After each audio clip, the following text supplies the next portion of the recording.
Okay, so we have come to a new section in group theory.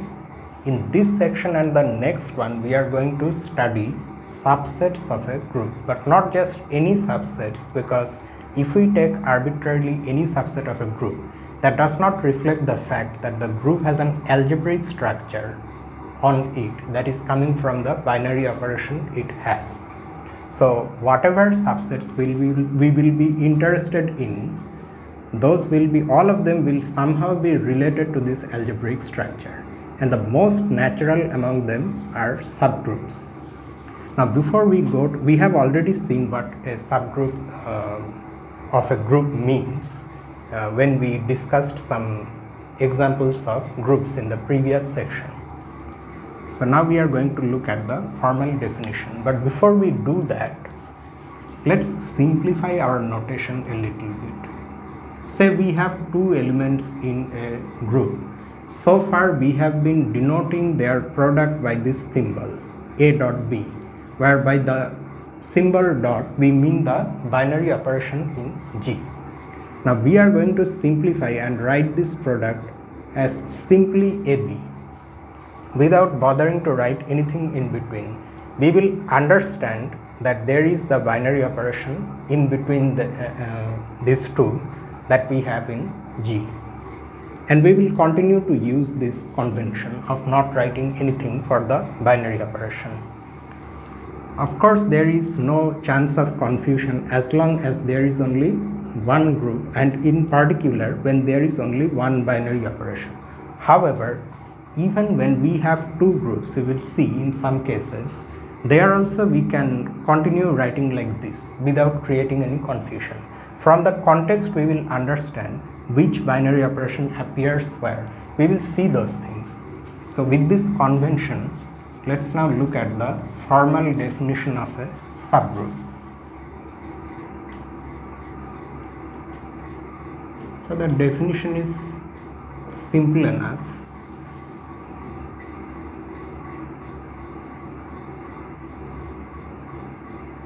A non-empty subset H of a group G is said to be a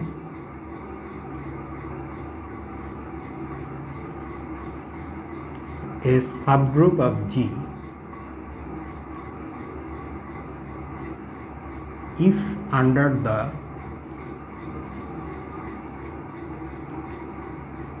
operation in G, H itself forms a group. Okay, so if we restrict the operation that we have in G on the subset H, and with respect to this restricted operation H is itself a group, then we say that H is a subgroup of G. Now if we get down to the fine details, what it means is this. Say for the time being, we again denote the binary operation by dot that we have in G. By definition, dot is a function like this, right?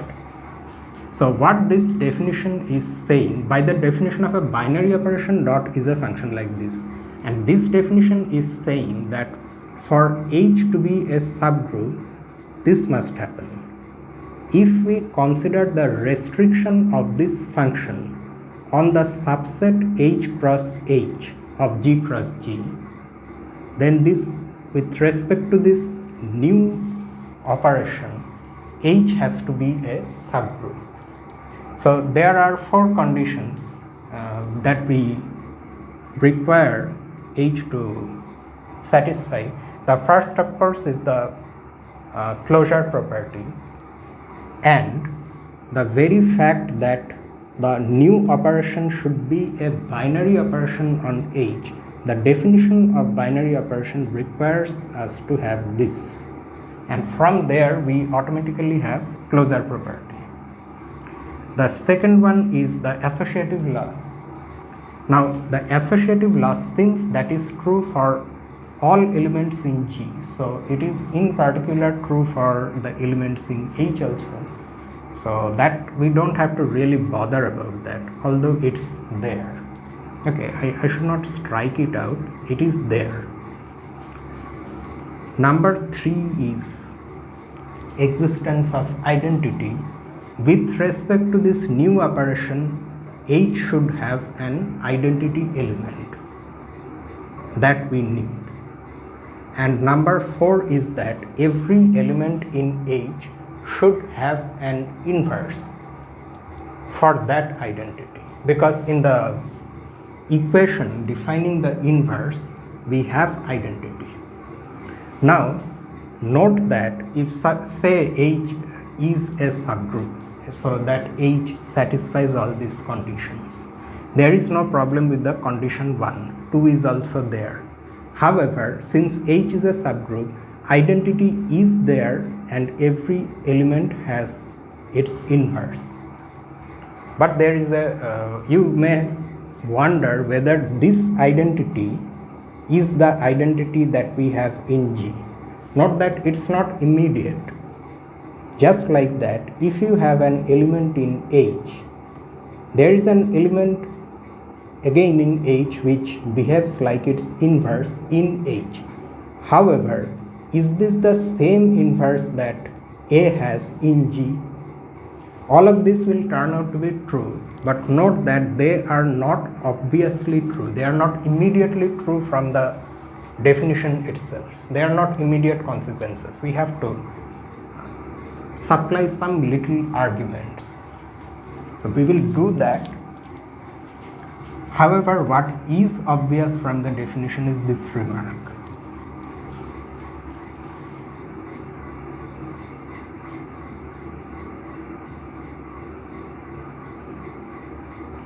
The following remark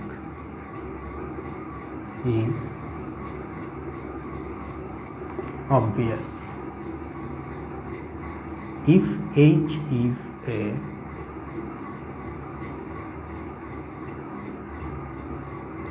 subgroup of G and say K is a subgroup of H,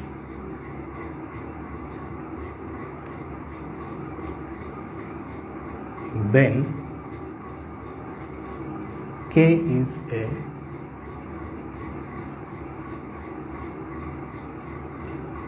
subgroup of G. Okay. So after this remark, now we are going to look at a necessary and sufficient condition, some equivalent conditions that will tell us when a non-empty subset in a group is a subgroup. Okay, so here comes the first result of this section, lemma 241.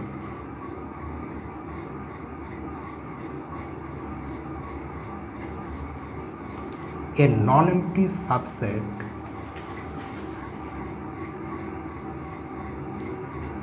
H of a group G is a subgroup of G if and only if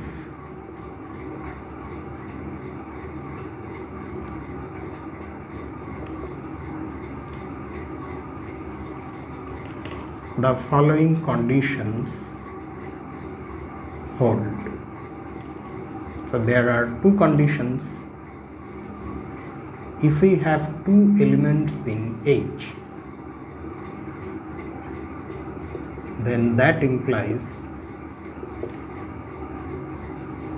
this product is in H. Number 2, if we have an element in H,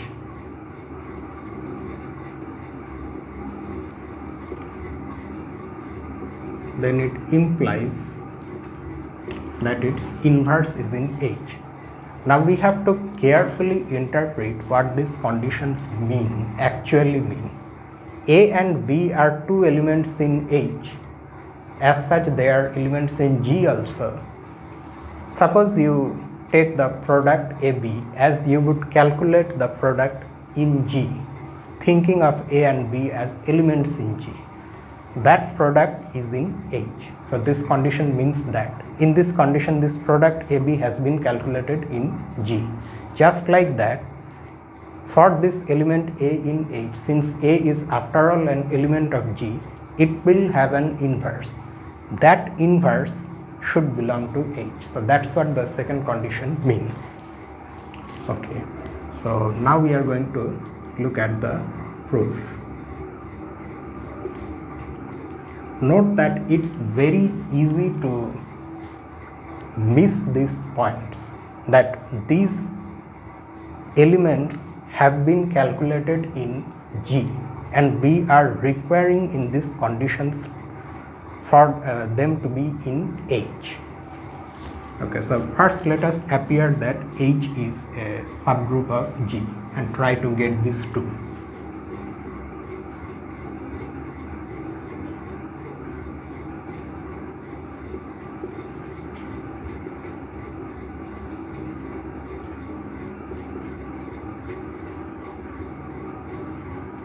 H is a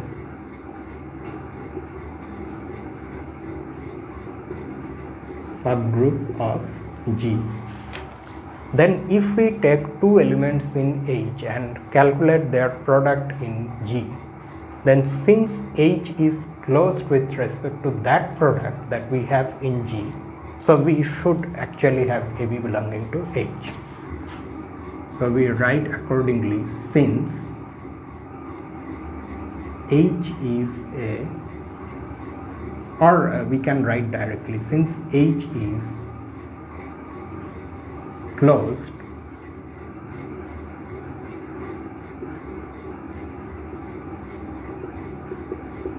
under the operation in G, condition 1 should be true.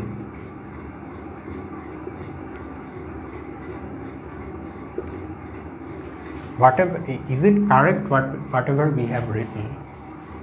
It is, because you see, this is our operation in G. Okay, its restriction, as we have discussed before writing these things, should be first of all a binary operation on H. So it should map H cross H into H. And that's why if you take two elements in H, say A and B, then you consider them as elements in G, apply the product, have AB. Since this AB itself is also the image of this restriction map, because the elements are coming from H, and because this map maps H cross H into H, that's why you have AB belonging to H.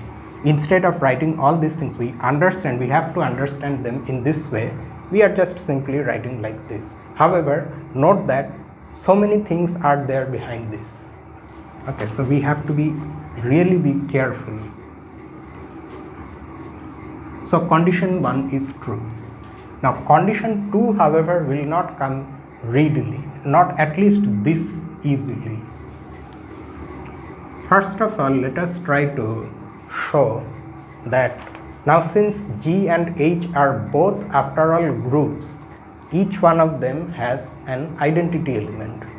Let's try to first conclude that the identity element they have are the same. Okay, let EG, EH be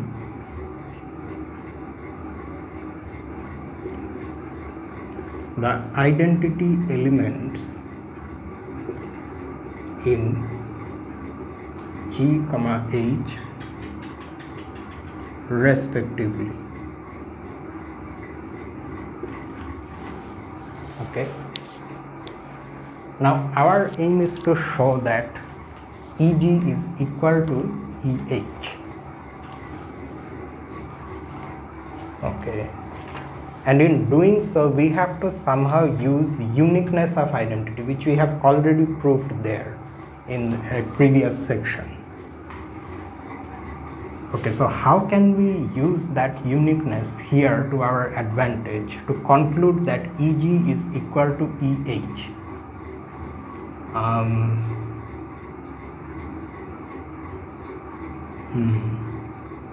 Okay, yes. Since EG is the identity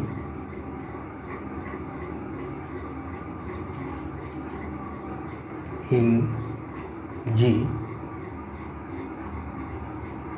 say GEG equal to EGG equal to G for all G belonging to G. That's the definition of EG being the identity element in G.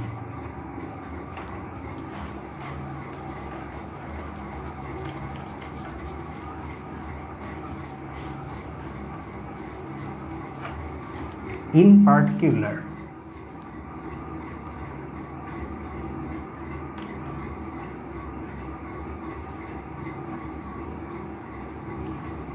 GEG equal to EGG equal to G for all G belonging to H. We can restrict our attention to H.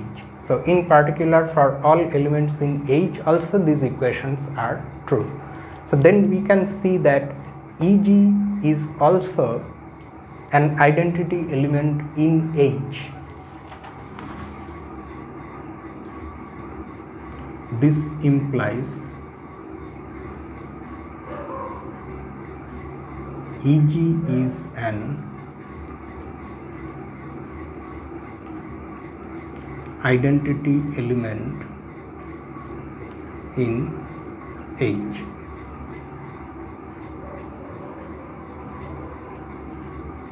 So from the uniqueness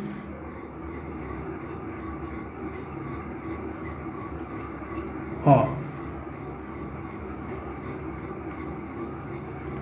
identity element in a group, we have EG equal to EH, because EG now turns out to be an identity in H which already has an identity, so uniqueness implies they have to be equal. But why do we need this? Why do we have to consider identity when we need inverse? We will need this, we will see. Okay, so now we try to prove condition 2. Now let A belong to H. Okay, since H is a subgroup, it is a group itself, so A will have an inverse in H, in the sense that there will be an element in H which will behave as the inverse of A in H. Since H is a group,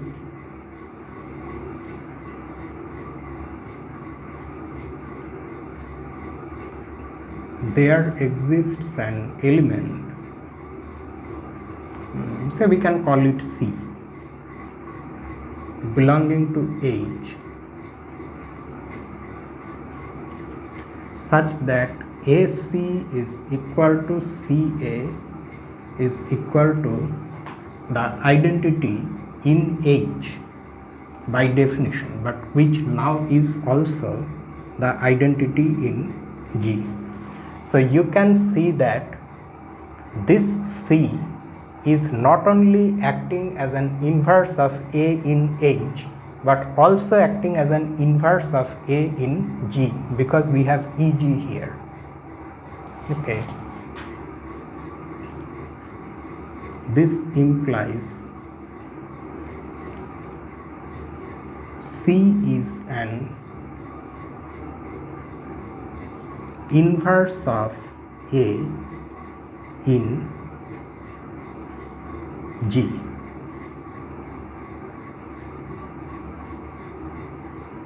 But in a group, every element has a unique inverse. That also we have proved. So uniqueness of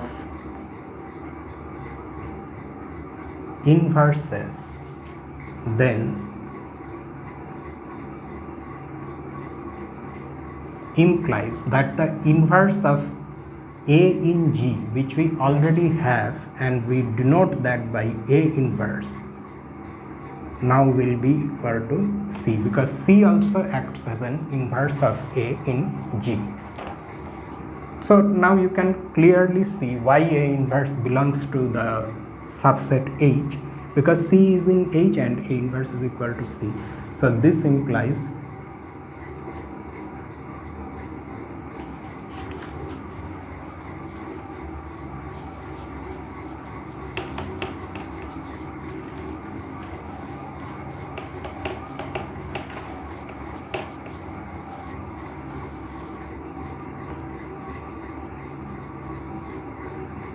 A inverse belongs to H, and hence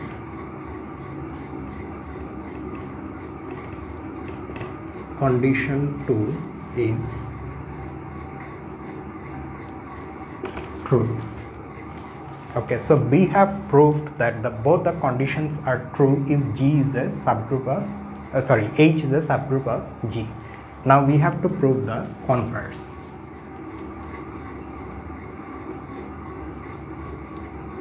Conversely,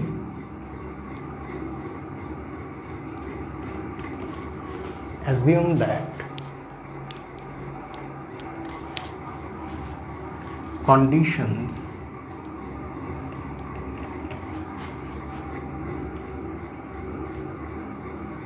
one and two are true. They hold true in the present context. We have to prove that H is a subgroup of G. Okay. From condition 1,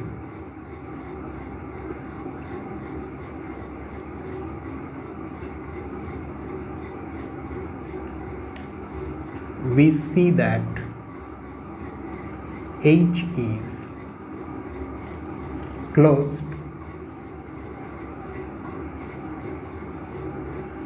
under the operation in G. I need some ink.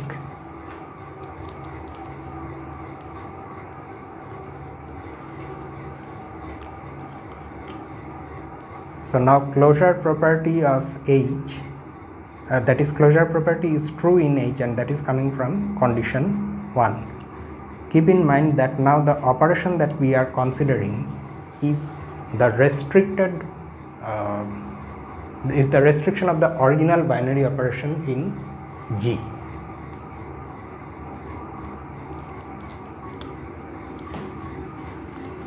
Okay. Since the associative law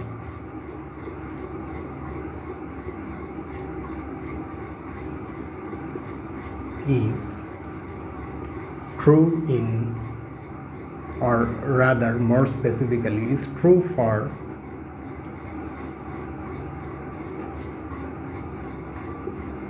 elements in G,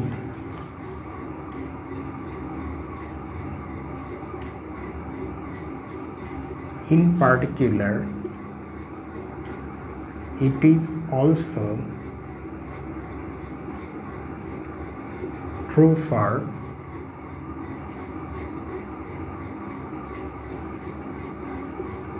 elements in H. So the second condition is also true in H. Okay. Next we have to show that H has an identity element. Now we can use the identity element that we have in G and show that it is the identity element in H. Okay, and this is where we have to use non-emptiness of H. H has to be non-empty. There is a reason for that. We cannot okay, by the way, you go back to the statement of this result, this lemma, and look at the conditions carefully. Each of the conditions is an implication, is an if-then statement. If A and B belong to H, then AB belongs to H. If A belongs to H, then A inverse belongs to H. So both of the statements are vacuously true when H is equal to empty set. We don't have H to be empty because it's given. However, I am just simply saying that looking at the conditions themselves, you can see that both the conditions are vacuously true in this case. So unless we assume that H is non-empty, this lemma will not give us a subgroup. And here we will require non-emptiness of H because of this situation. We are now going to show that H has an identity element. Since H is non-empty, we can choose an element A belonging to H. Okay, by condition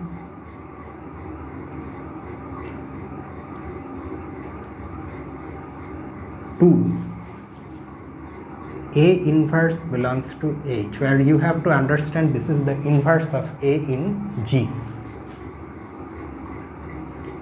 So then by condition 1, E equal to A inverse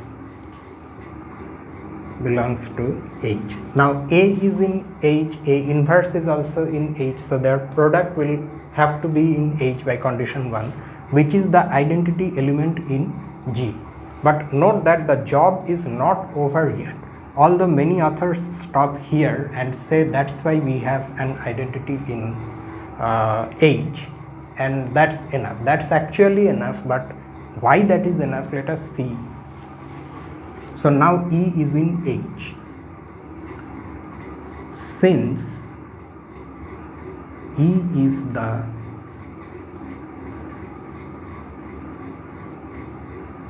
identity element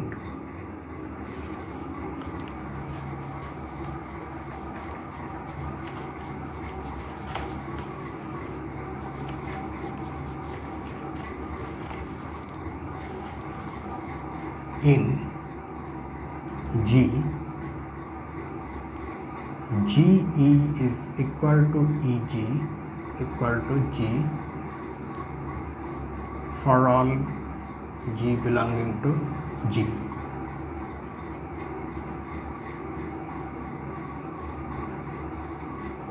In particular, GE is equal to EG is equal to G for all G in H. So E satisfies the condition for an identity element in H, but now we can say from this that E is an identity element in H because E itself is also in H. This implies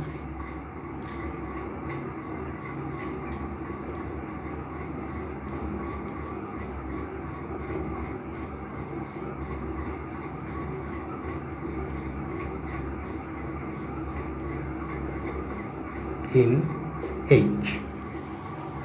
Okay. Now and then the final one, existence of inverse. For any A in H,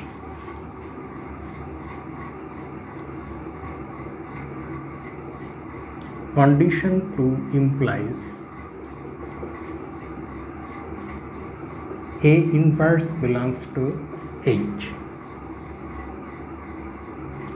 Since A inverse is equal to A inverse A is equal to E, and note that this E is an identity element in H. Because of that fact, these conditions tell us that this inverse is not only the inverse of the element A in G but in H also. Hence, A inverse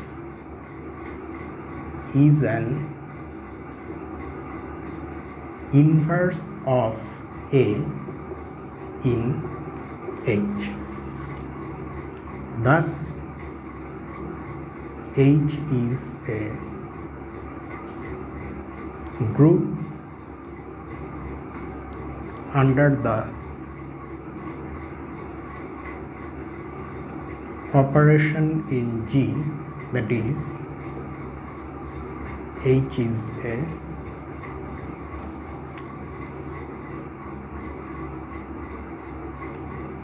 subgroup of G, and this completes the proof. Note that the lemma is not that difficult, but the proof has many subtle things which are easy to overlook. Okay, so we now have a criterion for a non-empty subset to be a subgroup of a group, and the fact that whether we have to consider identity in the subgroup or in the group, or whether for a given element we have to consider its inverse in the group or in the subgroup, those confusions are gone. You just consider the inverse in the context you are. It will turn out to be the inverse in both the group and the subgroup, and same with identity. Okay, so that confusing part is luckily gone.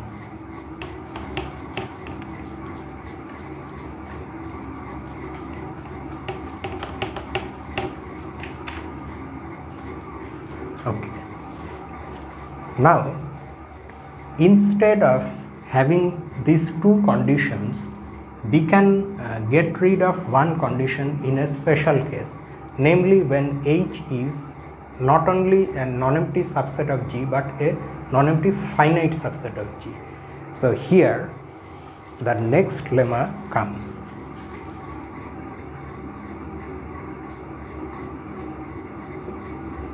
Lemma 242. Okay.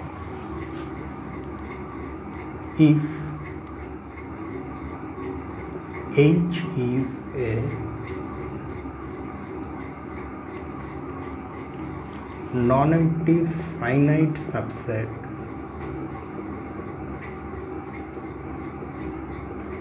of a group G such that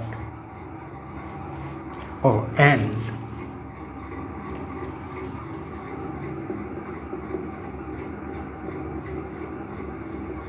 H is closed under multiplication Herstein writes, but that multiplication it just means the binary operation in G is closed under multiplication, then H is a subgroup of G. So in proving this lemma, we will use this lemma. I am writing solution, it is proof.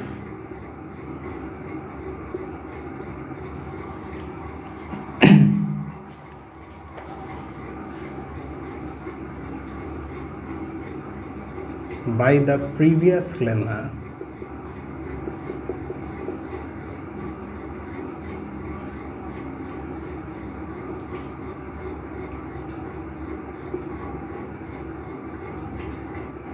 it's enough to show that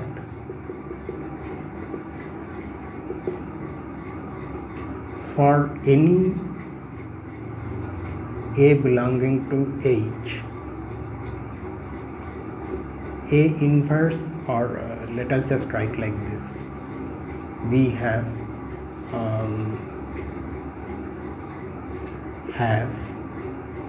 A inverse belongs to H.